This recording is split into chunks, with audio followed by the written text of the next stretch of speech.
그 청송교도소라고 하는 곳인데 그 교도소에 두 BJ가 침투해서 들어갔어요. 방송을 찍으러 들어간 거예요.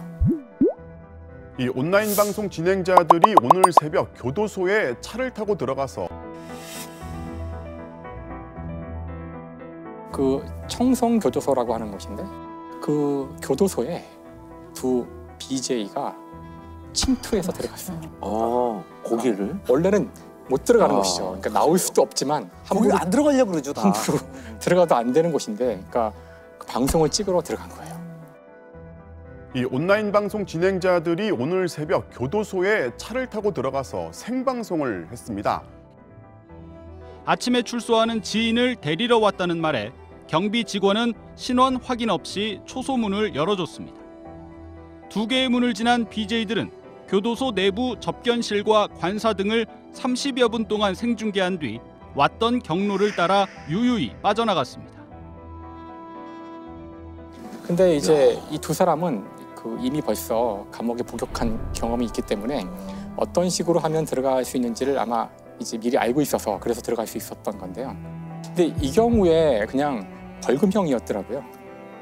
아이러니하게 이 방송을 또 자기들이 또 우리 나왔습니다 뭐 이런 사실 제가 정확히 말씀하신 것 때문에 이제 이 주제를 선택할 때 고민했던 점이 그런 점이었어요. 그러니까 여기서 다뤄지는 것 그 자체가 사실은 이 범죄를 저지르는 사람들에게는 도움이 되는 것일 수도 있지 않을까. 그래서 아마 제가 오늘 최대한 그 자세한 그 인적을 사항을 알 수 있는 내용들은 얘기 안 하려고 노력을 할 텐데요. 그렇죠. 사실 관종한테는 오로지 관심만이 목표이기 때문에 지금 이것도 분명히 그 불법적인 건데도 그런 행동을 한 거잖아요. 2020년에는 또 어떤 일이 있었냐면은 음주운전을 하면서 생중계를 한 사람이 있었어요. 음주운전을 하면서 유튜브 생방송을 한 40대 남성이 현장에서 붙잡혔습니다. 저 태어나갖고 음주운전 오늘 처음 걸린 겁니다. 내가 방송 끼고 음주운전하고 왔잖아요. 내가 깔끔하게 뭐 하면 되죠.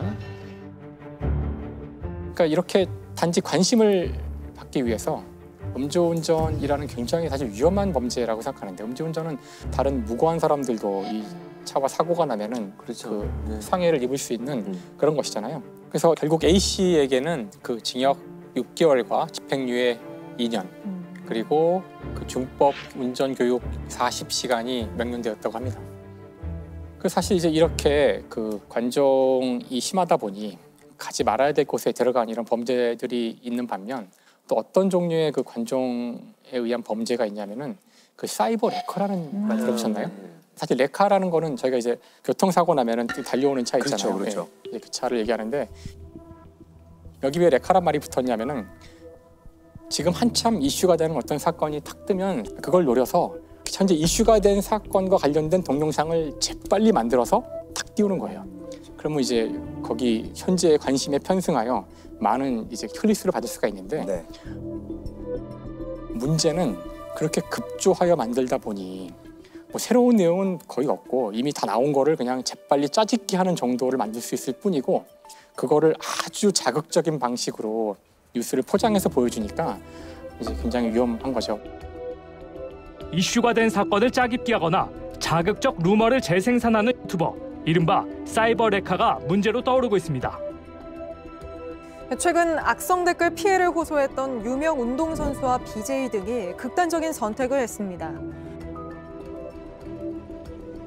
그게 다 관심이 돈으로 이어지기 때문에 생기는 일이겠죠. 그렇죠. 이 시대의 관심이란 것이 돈이기 때문에 아마 처음 시작은 단순히 뭐 좋아요를 받거나 이런 걸로 시작했을 수가 있겠지만, 돈만이 아니라 어떤 의미에서는 병으로 간 것으로 볼 수도 있어요.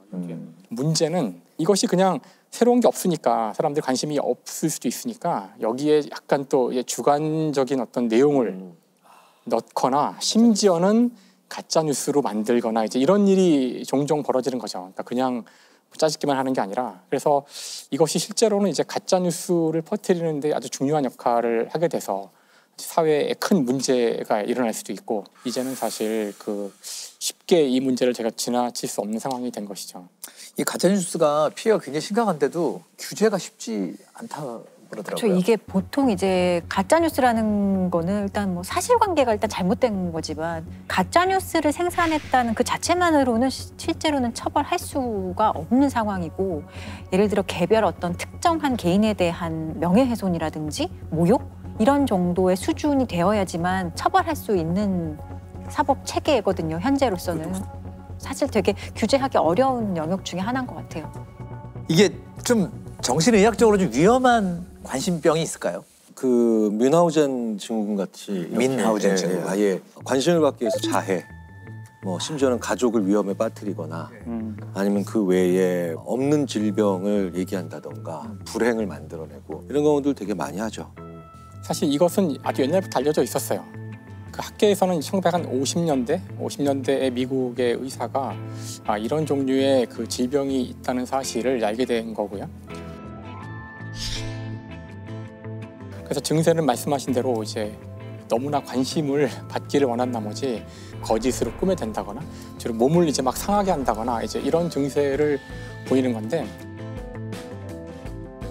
근데 이 뮌하우젠 증후군 가운데 아주 안 좋을 수 있는 케이스가 그 다른 사람을 이용하여 자신에 대한 관심을 이제 끌어내는, 그러니까 자기를 상해하지 않고도 관심을 받을 수 있으니까 어떤 의미에서는 좀 더 이 사람 입장에서는 더 나아진 방법일 수도 있을 텐데 아주 안 좋은 방법이죠. 그래서 이럴 때에는 자신이 손쉽게 사용할 수 있는 그런 사람을 쓰게 돼요. 그러니까 멀쩡한 자식을 아프게 만들거나 이제 이런 일이 벌어지는 거죠. 그래서 실제 그런 사례가 있었는데, 미국의 그 스피어스라는 사람인데요. 그 이제 아이를 낳았어요. 아들을 낳는데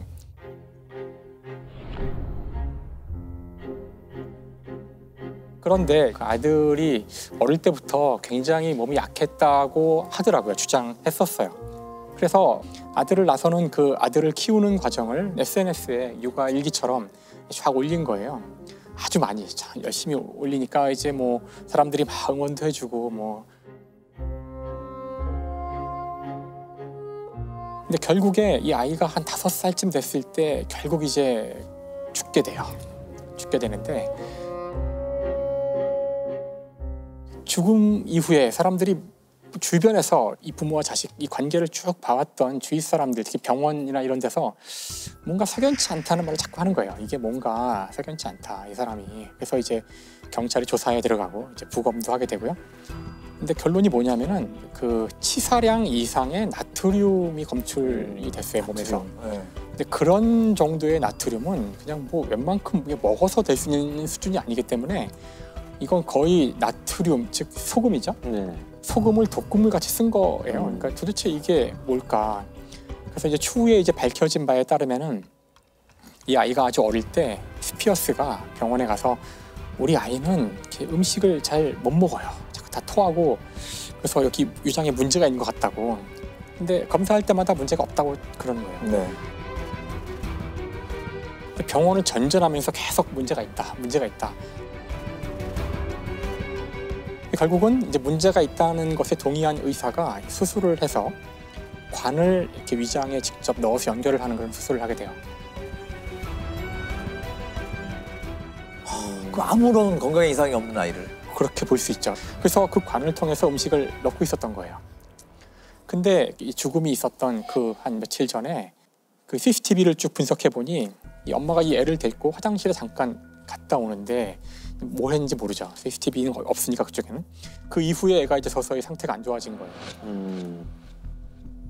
그래서 나중에 이제 밝혀진 바로는 바로 그 관을 통해서 그 소금물을 다량으로 이제 거기에 이제 넣은 거죠. 계속 넣어서 결국은 그것 때문에 나트륨 중독으로 이제 아이가 사망에 이른 거예요.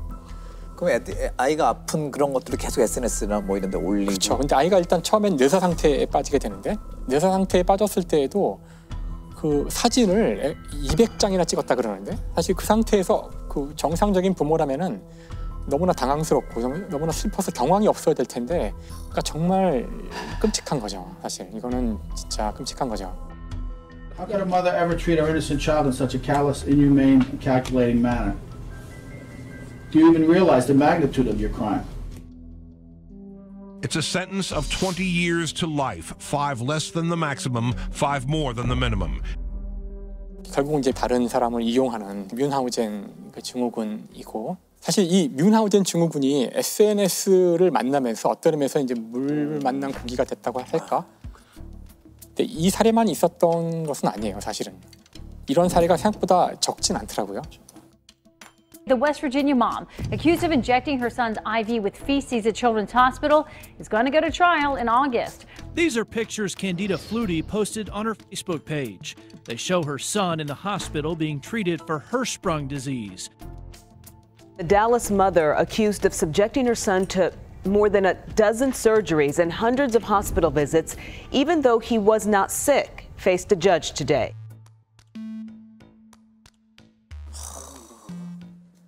사실 이 시대에 우리가 가장 중요하게 다뤄야 될 자원이 바로 관심이라고 생각하거든요.